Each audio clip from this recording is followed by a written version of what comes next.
The Centurion Project. Written by the 8th Day of Night. Chapter 15. Dying to Heal. Luna trotted cheerfully down the long corridors of the castle. In her wake flew a carefully assembled stack of books and notes that were a culmination of several extremely fruitful days and nights of labor. Nightshade had informed her that Elias was making friends. 3, in fact. The 2 incidents she had dealt with personally had confirmed it. Nightflash and Bookbinder were the perfect ponies for the job to helping tame the human, and according to all reports, were making immense strides in progress. Why she had not thought of them earlier, she did not know, but she couldn't have been happier with the initial results. While the human had not witnessed initiating public displays of friendship, he had been on the receiving end of many, and despite a few grumbles, had been witnessed returning most of them. Besides the one noticeable incident with the Solar Guard, Shoeshiner she believed it was, Elias' record had remained quite clean. He was viewed smiling and talking with his new friends, while being slightly more amicable towards the fellow guards. It wasn't anything overtly significant, but it was progress, and Luna felt extremely comfortable beginning her own infiltration of his personal life. With the good work of Nightflash and Bookbinder, she had the perfect foundation to help the human solve his deepest issues. Normally, Luna would only focus on the night terrors, but Elias' case was somewhat more complex than extremely bad dreams. It wasn't a simple case of severe stress or nerves, or mild paranoia. While these symptoms did occur in the human, they were just that, symptoms, and there was a much larger issue at play. Luna was bound and determined to fix it, and she had consulted with leading psychologists from across Equestria, seeking opinions on Elias' mental state.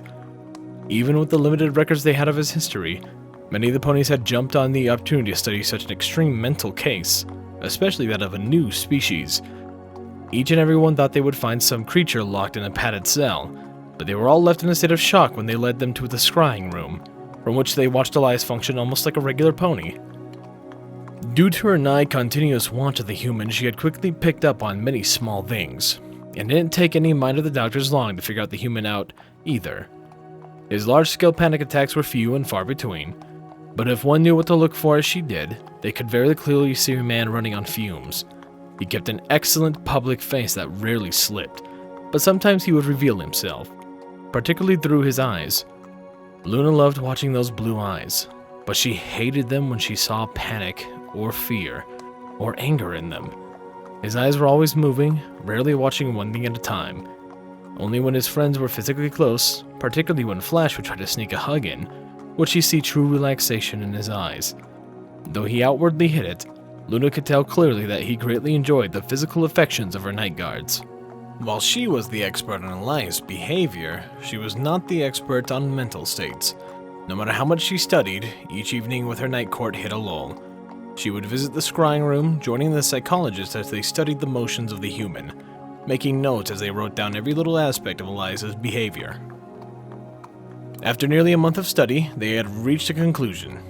Everything, his over-defensiveness, his unwillingness to open up, even to those he trusted, the anger in his eyes, the panic attacks, the night terrors, all were a culmination of one great failure. Whatever the event was, it had led Elias to drive away anyone who got close, not because he feared letting them in, but because he feared losing them. The first step on his road to recovery had already been overcome. He had, albeit slowly, begun letting others inside his heart. Now he had begun selecting a friend group, and they were steadily chipping away at the walls of his heart. They weren't completely inside yet, but they were slowly warming deeper, making Elias more and more comfortable with his life with those around him. As far along as they were now, Luna was sure that she could use them to make comfort to the human, to make Elias see that he was completely safe, and that whatever he feared would never come to pass again. It simply wouldn't happen. Luna hummed and smiled, feeling almost giddy. She was used to her sister's protege saving all the broken, hurt ponies, herself included, but now all of her effort would allow her to pass the favor to someone else. She could finally help someone like she had been helped. The doors leading to the training grounds came into view, and Luna quickened her pace, eager to get started. All of her observations had made it clear that it was Elias' favorite place to be when he wasn't on duty. Luna swung the doors open, hoping to find the human still training lightly with his friends. Or even better, they had dragged him to the ground and collapsed on top of him in a pile. That would be a sight. What she decidedly did not want to find was Elias stumbling away from the Royal Guard Captain Midnight Chaser, clutching at a brilliant knife that was buried to the hilt in his stomach. Even from where she was, Luna could see the blood pouring down from the man. She could see the trail that led to the circle of staring ponies. Elias turned and said something to Chaser before collapsing, falling limply into the dirt. Luna felt panic flash in her mind. Was the idiotic fool really going to die right when she finished preparing to help him? Anger overcame the panic, and Luna growled. With a flash of magic, two things happened. The book she had been carrying vanished, dropping lightly into her bedroom with a soft pop. Second, the Lunar Princess appeared above the bleeding human, quickly summoning a storm cloud above the training ground as her rage manifested. Lightning flashed and thunder cracked as the gray clouds grew into a roiling storm. The guard ponies flinched and cowered as she bellowed loudly. "What is the meaning of this folly?" she shouted, making full use of the Royal Canterlot voice. Most of the guards flinched back, avoiding her harsh gaze as they remained silent. One Pegasus, who Luna recognized as Night Flash, charged forward, running past her with a cry as he slid in beside the fallen Elias. The Pegasus pressed his hooves against one of the numerous wounds decorating the human's body as he tried vainly to staunch the blood flow. A pair of shots echoed across the training field, and Luna watched the two more ponies charge from where they had been watching at a distance. Bookbinder and Scarlet Shield looked at Elias in horror as they joined Night Flash in trying to slow the blood spilling from his body. "Flash, what the buck happened?" Bookbinder cried. "I thought that maybe there was a hoof fight, and whatever this is!" Flash whimpered, barely holding back tears as red flowed past his hooves. I'm sorry, Red almost walked away, but..." The guard's pony looked like he was about to have a mental breakdown as tears welled up in his eyes. Bookbinder lightly touched the Pegasus' wings. "We'll talk about it later. Right now, we need to get him to the infirmary." She looked to Luna for permission, which the Alicorn granted in an instant. "See to it immediately. I shall follow in a moment." Lifting Elias in her magic, Bookbinder set him on Flash's back, and then the trio raced away, leaving a clear trail of blood in their wake.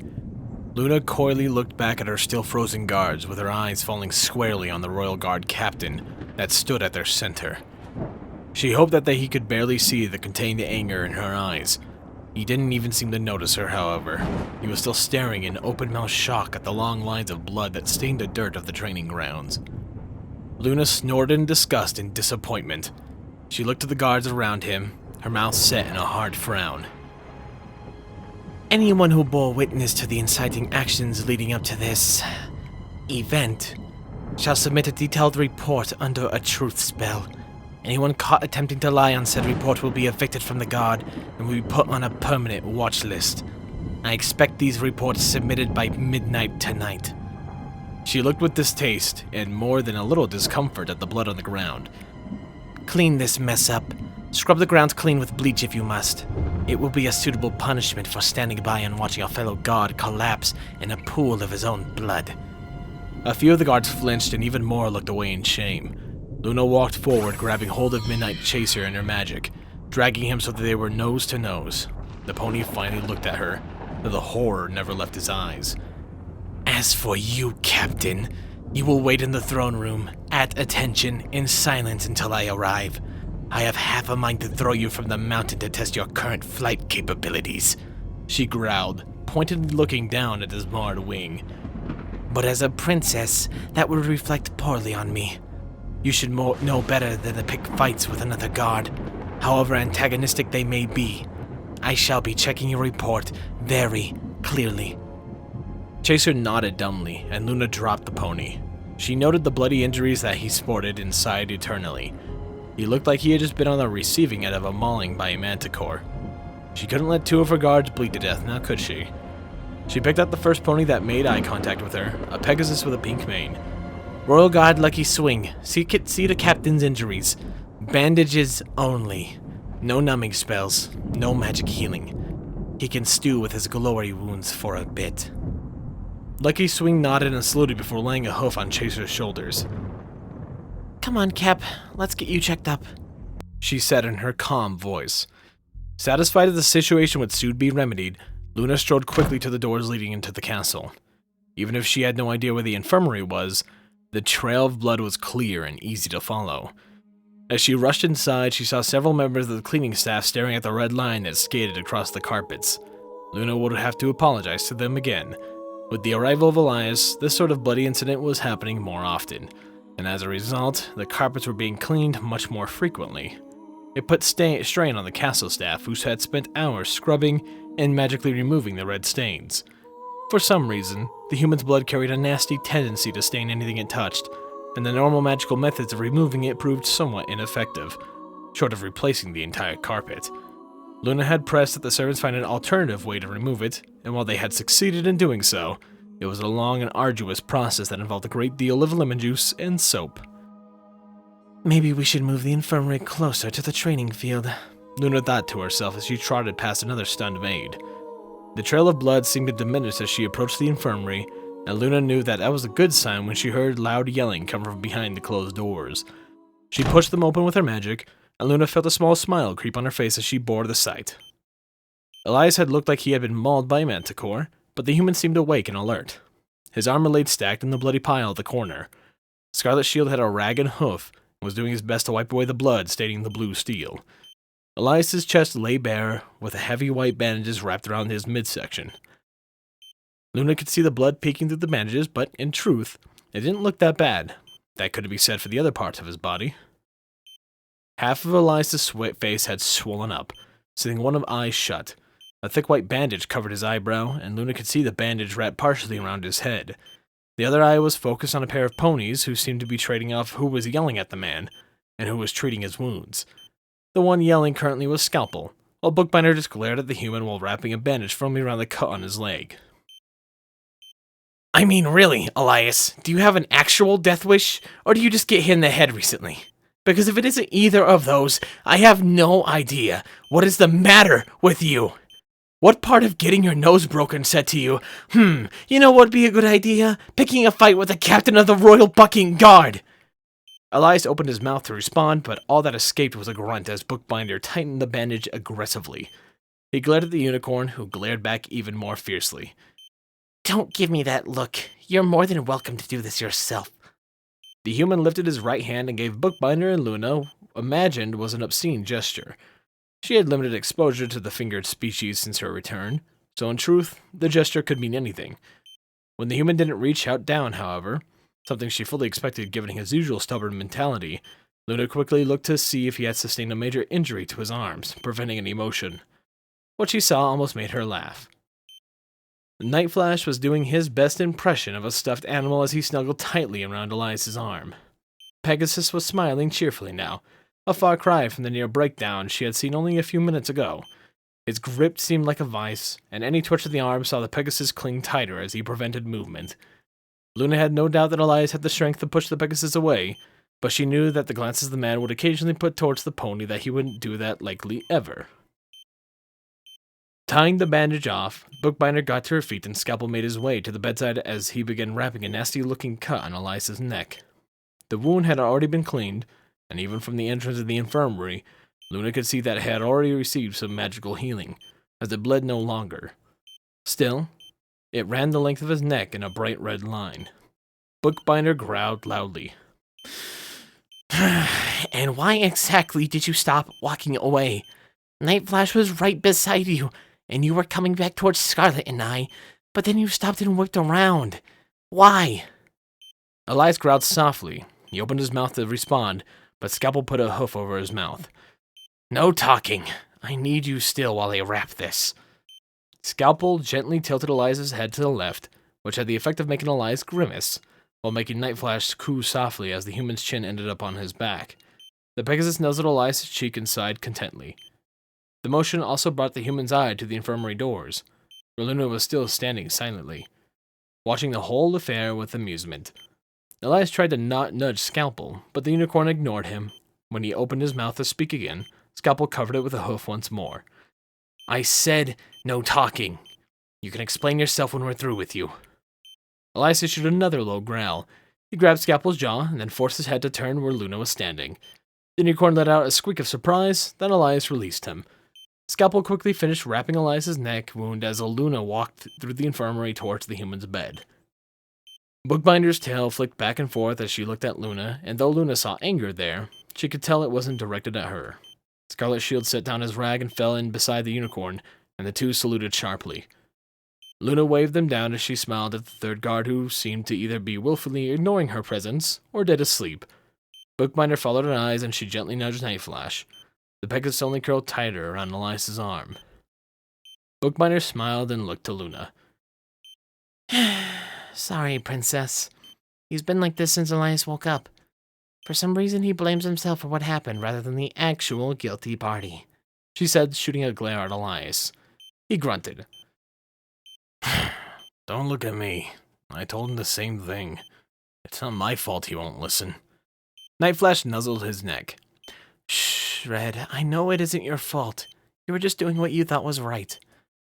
Elias sighed, and Luna thought for a moment that he would shove the pony away when his right arm lifted up, but she relaxed when he just began to scratch Flash's ear. The Pegasus smiled and shifted slightly, keeping Elias's left arm thoroughly pinned. The human shook his head and watched the Pegasus, a small smile touching his wounded face. Luna felt her heart warm at the sight. The Elias of a month ago wouldn't have smiled like that. Despite his setback, she could probably still try to work with him, especially if he was a captive audience. Luna looked to Scalpel. Tell me, Doctor, will he survive? Scalpel snorted and looked at Elias like he wanted to smack the man. He shouldn't, but he will. I did a few scans of his body, and I studied my human anatomy right. Chaser missed anything vital. He's got a broken nose, severe lacerations, and he almost nicked an artery in his neck, but otherwise he's stable. He growled at Elias. Which means I'm going to spend the next 3 fucking days caring for your stupid butt because you, he jabbed his hoof at Elias, seem to enjoy getting hurt. We talked about this. You don't need a stab wound to come and visit. You could just walk in. Elias snorted in what Luna assumed was a laugh. She noted a bit of blood pouring from his nose. It's too far, Doc, he replied. Why walk when you can get someone to carry you? He snorted again as his chest shuddered with laughter. That laugh quickly turned into a cough, and Elias began to choke as he clutched the wound in his stomach. Any anger on Scalpel or Binder's face vanished instantly, replaced with concern. Flash also poked his head up, watching Elias intently as the man rubbed at his chest to alleviate the irritation. Scalpel charged up his horn, and a cloud of yellow energy dropped onto Elias's chest. A few more coughs in his lungs seemed to calm down, and Elias flopped back on the pillows, his eyes staring at the ceiling. He cleared his throat. What can I do for you, Princess? Elias asked, his voice hoarse. Luna sighed. I am merely here to check on your condition. I will need more time to determine fault, but rest assured, Captain Chaser shall receive punishment for his actions today. It is in his position, and he should have... No, Elias cut in. Luna blinked in surprise. Nobody interrupted her, ever, and they certainly didn't do so while deliberately counting her intentions. Excuse you, she said, her voice holding a touch of anger. Elias winced slightly as he turned his head to look at her. You can't, and you won't. It'll sour the relationship we just established, and all of this blood will have meant nothing. Do absolutely nothing. The situation has been resolved. Luna frowned. And what exactly does that mean? You nearly died, Elias, and Captain Chaser is solely responsible for that. You may have injured him, but in no way did you achieve anything in your fight. Elias smirked. I disagree. I think we'll get on just swimmingly now. He chuckled softly, coughing a few times. Scalpel charged his horn again, but Elias waved the pony down as he got his breathing under control. The human smiled at Luna. A question for you, Princess. How many alphas does a pack of wolves have? 1, she answered, confusion seeping into her tone. But I do not know what that has to do with your current situation, or why I should not punish Captain Chaser. I'm getting there, Elias said. Next question. How would you describe Captain Nightshade or Captain Chaser? Would you say they are more aggressive than the average pony? Or less? More, much more, Luna responded. Elias snapped his fingers. Exactly. But since they're the head of their pack, that aggression is used to keep the troops in line. They sit on their little thrones overlooking their little domains where they rule. While you ultimately have the last say, would I be wrong to say that you almost never question their authority? Of course we don't question them, Luna said with a nod. We chose them for a reason. It is rare that they are ever involved in incidents such as this. Their records are nearly spotless. So what is it about me that has gotten them to fight with them then? Elias asked, tilting his head slightly. Besides the fact that you intentionally antagonize every pony you meet, Scalpel grumbled, coupled with a reputation for anger, cruelty, and overall meanness, I have no idea at all. Nightflash popped his head up from Elias' shoulder. Hey, don't say that. Red is super nice. Elias snorted and scratched the pony behind the ear. No, I'm not. Flash looked at him with big eyes. But you do all kinds of nice things, the Pegasus refuted. You keep Whiteshine away, you're helping Bookbinder and I train for the big exercise. Heck, the only reason you got in the fight is because you were trying to get Scarlet a better teacher. All that stuff is nice. Those were things I do for my friends, Elias said. Otherwise, I'm not a nice person at all. Remember Rule 1. Nightflash frowned and he looked down in thought. He grunted in agreement after a moment of thinking. He laid his head back down on Elias' shoulder. I guess you're right, but you could be a lot worse. Elias shrugged, resuming his scratching of the Pegasus. Maybe, but that isn't the point. Everything Scalpel said is true, and those are important factors to consider. Because the big question here is why. Why do my actions so thoroughly antagonize the guard captains to the point that we fight? Elias looked around the room as if he was a school teacher looking for some pony with their hoof raised. Luna held back a snort of amusement as she tried to imagine the human teaching foals. He was more likely to eat them than teach them. Though on second thought, she did remember how fond he was about talking about his race's history.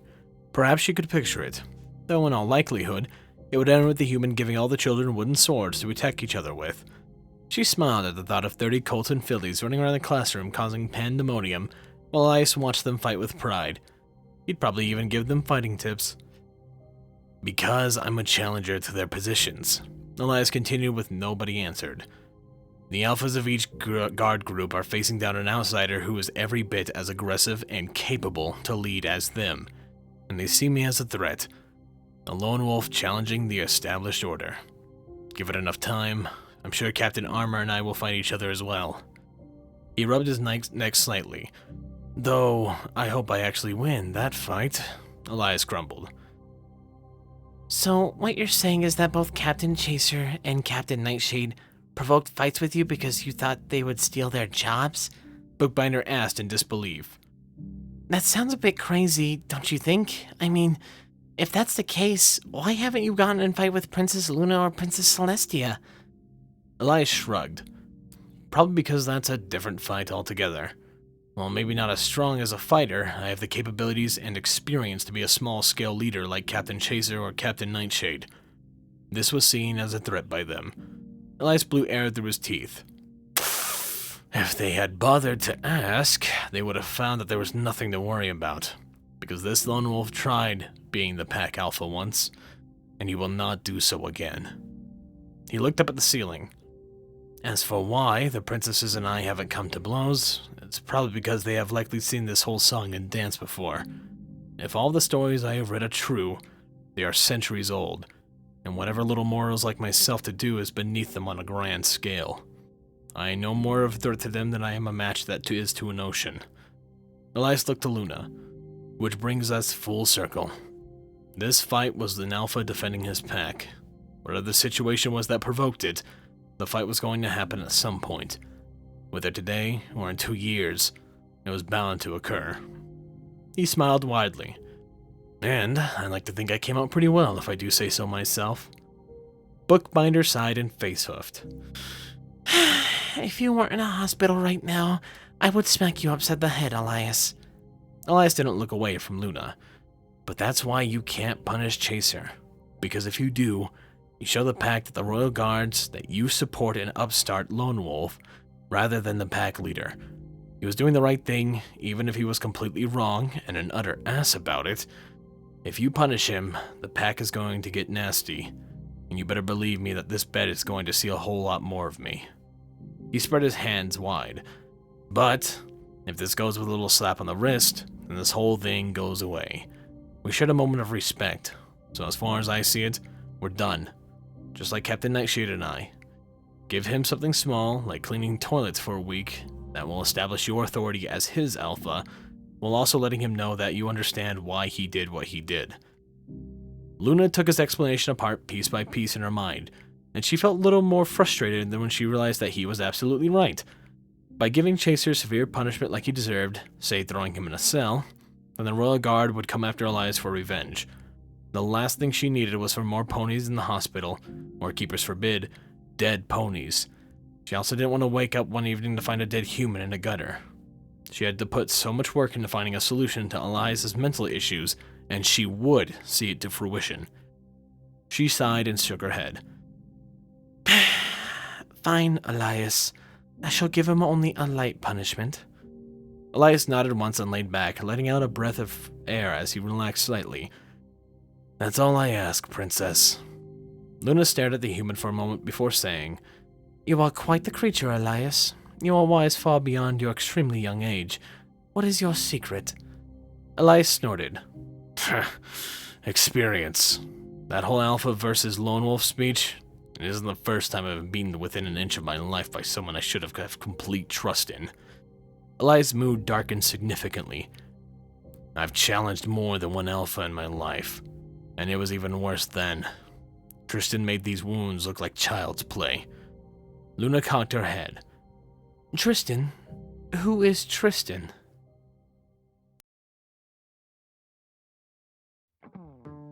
There we go. The halfway point to chapter 15. I didn't want to leave you guys on a cliffhanger, so I made this, and our poor boy Elias is very sickly in the bed. But who isn't sickly are my wonderful Patreons. Thank you, Chase Lee Master and Texture. I really do appreciate your support with this channel. It means a lot to me. Anyways, if you've enjoyed this, leave a like and subscribe, comment down below maybe, and have a wonderful day.